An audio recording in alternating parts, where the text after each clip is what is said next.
मैंने 14 साल से कोई तनख्वाह नहीं ली, ना मैं सरकारी घर में रहता हूं। मैंने कोई फायदा नहीं लिया राजनीति से।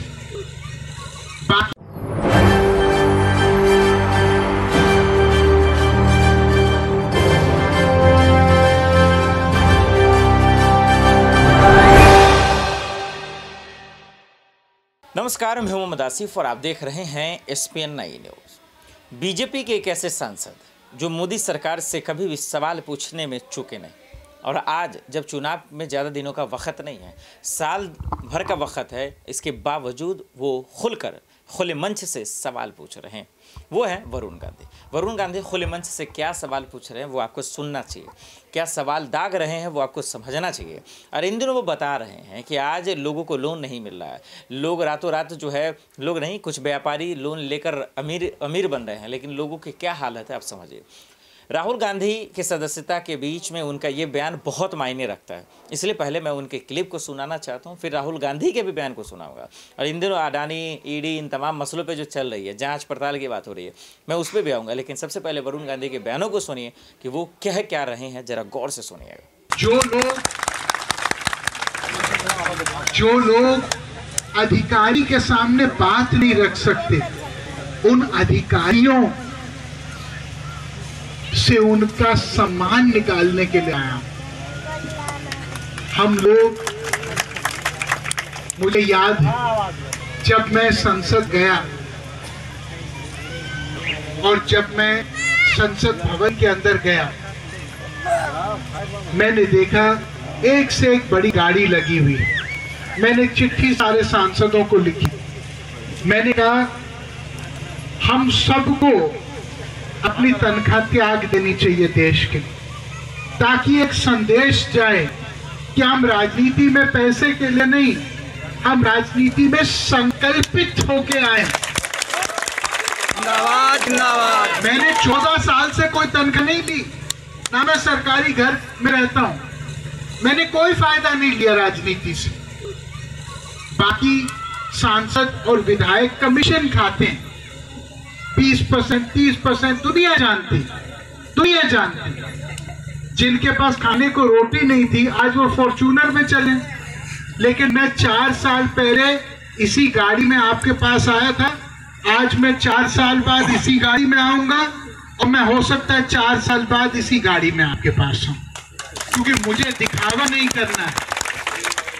मुझे अपने आप को आपसे बड़ा नहीं दिखाना है, मुझे दबाव पैदा नहीं करना है, भौकाल पैदा नहीं करना है।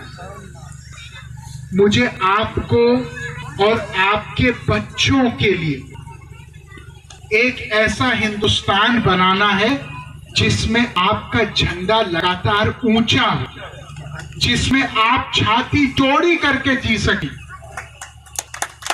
आपने सुना वरुण गांधी के बयानों को कि किस तरीके से वो कह रहे हैं कि आज कितना परेशान किया जा रहा है, लोगों को लोन मिलने में कितना दिक्कत हो रही है, कितना भ्रष्टाचार हो रहा है, करप्शन का लाइन लगा हुआ है। लेकिन मोदी सरकार को ये चीज़ दिख नहीं रही, एजेंसियों को ये दिख नहीं रहा। बहरहाल अब इन सब के बीच में राहुल गांधी का भी बड़ा बयान आया। राहुल गांधी की सदस्यता रद्द होने के बाद उन्होंने भी यही बातें कही कि करप्शन कितना है देश में, सबसे ज़्यादा मोदी जी अडानी को लेकर कितना करप्शन कर रहे हैं।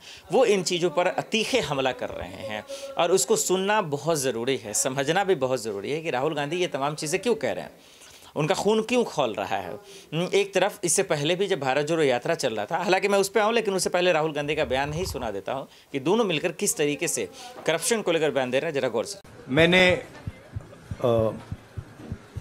आप सब से काफ़ी बार बोला है कि हिंदुस्तान में लोकतंत्र पर आक्रमण हो रहा है, और इसका हमको हर रोज़ नए नए उदाहरण मिल रहे हैं। सवाल मैंने एक ही पूछा था,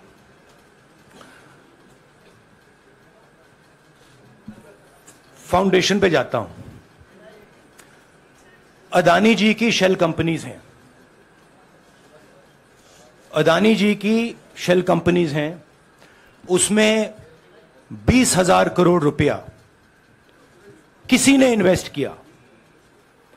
अदानी जी का पैसा नहीं है, का पैसा नहीं है। अदानी जी का इंफ्रास्ट्रक्चर बिजनेस है, पैसा किसी और का है। सवाल यह है, ये जो 20,000 करोड़ रुपए हैं ये किसके हैं? यह सवाल मैंने पूछा।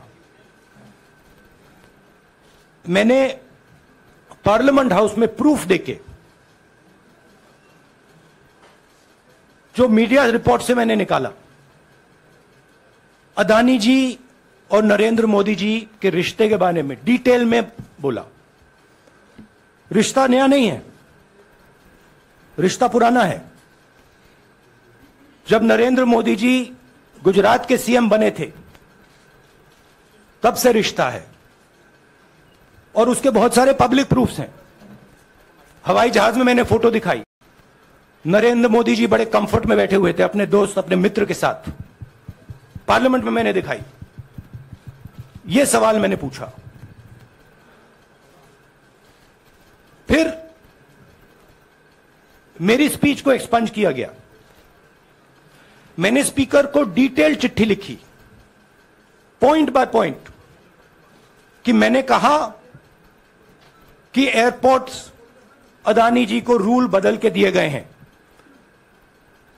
ये लीजिए रूल की कॉपी, उसको बदला गया है। चिट्ठी लिखी, कोई फर्क नहीं पड़ा। फिर मेरे बारे में मंत्रियों ने पार्लियामेंट में झूठ बोला कि मैंने विदेशी ताकतों से मदद मांगी। मैंने ऐसी कोई बात नहीं की है।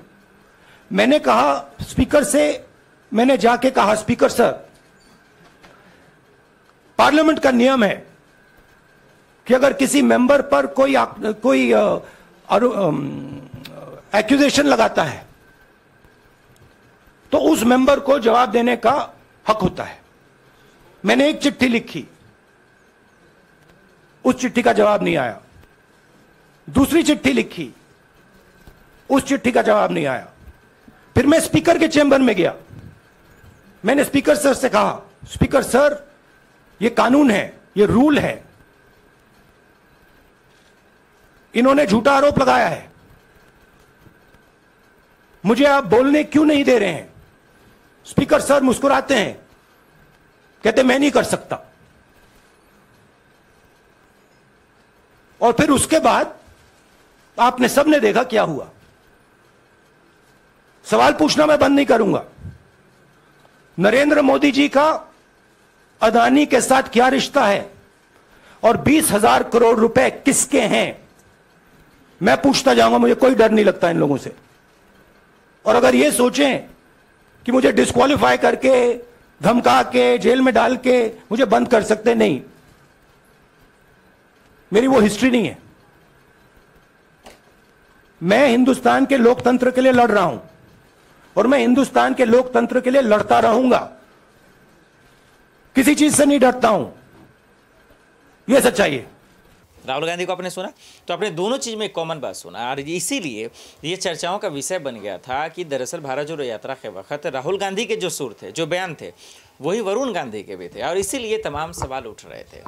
अब ये देखना होगा कि वरुण गांधी ने जो हल्ला बोल दिया है, जो खुलासा किया है, क्या कम से कम विपक्ष के नेताओं का जवाब बीजेपी तो नहीं दे पा रही है, बीजेपी सरकार नहीं दे पा रही है। क्या वरुण गांधी के सवालों का जवाब दे देगी? करप्शन को लेकर कर्नाटक में भी बीजेपी के नेता पकड़े गए, आपने देखा 8 करोड़ का घोटाला हुआ आसपास, 40 लाख कैश पकड़े गए। तो बहुत सारे अहम सवाल हैं जिसका जवाब तलाशना पड़ेगा। देखते हैं कि क्या वरुण गांधी के सवालों का जवाब दे पाते हैं कि नहीं। चलिए आज के लिए इतना ही, हमें दीजिए इजाजत और आप देखते रहे SPN9 न्यूज़। नमस्कार।